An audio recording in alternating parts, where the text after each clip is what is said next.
চশমা museum, a house of world class, জলট্যাক মোড়, বহরমপুর মডার্ন হোটেলের সামনে। মমতা ব্যানার্জি নিজেই বলেছেন দিল্লিতে ইন্ডিয়া জোটে, বাংলায় কংগ্রেসের বিরুদ্ধে। আমরাও দিল্লিতে ইন্ডিয়া জোটে, বাংলায় তৃণমূলের বিরুদ্ধে আছি। কে কি বললো জানি না। বাংলায় কংগ্রেসকে যারা খতম করতে চাইছে, আমরা তাদের দয়া ভিক্ষা নেব না। রবিবার সাংবাদিক বৈঠক থেকে ফের একবার নিজের অবস্থান স্পষ্ট করে দিলেন প্রদেশ কংগ্রেসের সভাপতি অধীর রঞ্জন চৌধুরী। ইন্ডিয়া জোট ক্ষমতা এলে কি হবে সেটা ইন্ডিয়া জোট ঠিক করবে। ইন্ডিয়া জোটের মালিক কি খোকাবাবু নাকি?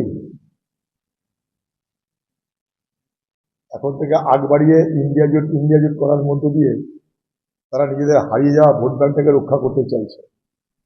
তাই ইন্ডিয়া জোটের তরফদারি করতে গিয়ে যা তার ক্ষমতা নেবে, ক্ষমতার বাইরে কথা বলছে। ওকে কে পুছে বাংলায় বলুন কি পদে আছে যে তাকে তার কথাটা এত মান্যতা দিতে হবে। মমতা ব্যানার্জি নিজেই বলেছে যে ও দিল্লিতে ইন্ডিয়ার সঙ্গে, বাংলায় কংগ্রেসের বিরুদ্ধে। আমরাও দিল্লিতে ইন্ডিয়া জোটে, বাংলায় মমতার বিরুদ্ধে। অসুবিধা কি আছে? এখানে মমতা ব্যানার্জিকে আমরা কোনো মতে খাতির করতে পারবো না। এটা এর মধ্যে কোনো আমার দ্বৈত কোনো ভাবনা নেই, এর মধ্যে আমার কোনো মানে নেই, মানে এটা হেজিটেশন নেই। এ বাংলায় যে মহিলা আমাদের খতম করেছে তার সঙ্গে আমি দোস্তি করতে পারি না। তাই মমতা যেমন বলছে দিল্লিতে আমি ইন্ডিয়া জোটে আছি, বাংলায় আমি সিপিএম আর এই কংগ্রেস আর সিপিএম এর বিরোধিতা করি। এই বাংলায় কংগ্রেস সিপিএম কে হত্যা করেছে আর দিল্লিতে ইন্ডিয়া জোটের সঙ্গে আছে, কথা মমতা বলছে। মমতা যদি বলতে পারে দিল্লিতে ইন্ডিয়া আর এ বাংলায় নো ইন্ডিয়া, তাহলে আমরাও একই কথা বলছি। আমি তো একই কথা বলছি, যে কি বলছে জানি না। এ বাংলায় মমতা ব্যানার্জির নেতৃত্বে কংগ্রেসকে খতম করা হয়েছে, একদিন নয়, বছরের পর বছর ধরে। এই মমতা ব্যানার্জি 2011 সালে কংগ্রেসের দয়ায়, কংগ্রেসের সহযোগিতায় ক্ষমতা আসার পরের দিন থেকে কংগ্রেসকে হত্যা করার অভিযানে নেমেছে। তাই কংগ্রেসের কর্মী হিসেবে, একজন ফুট সোলজার হিসাবে এই মমতা ব্যানার্জির সঙ্গে আমরা এই বাংলায় যেখানে প্রতিদিন অত্যাচারিত হচ্ছি, সেখানে কখনো আমরা তার দয়া নিতে পারি না।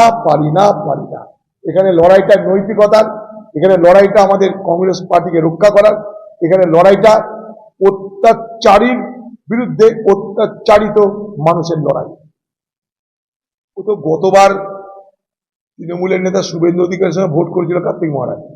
এখন কি হয়েছে যাই না, হঠাৎ ইকুয়েশন চেঞ্জ হয়ে যেত দিদির। কার্তিক মহারাজ খুব পেয়ারের লোক ছিল দিদি, গতবার ওকে ব্যবহার করেছিল আমার বিরুদ্ধে। হঠাৎ করে ইকুয়েশন চেঞ্জ হয়ে সমীকরণ পাল্টে যাচ্ছে হয়তো। এটা একটা প্রতিহিংসা রাজনীতি চলছে বলে আমি মনে করি।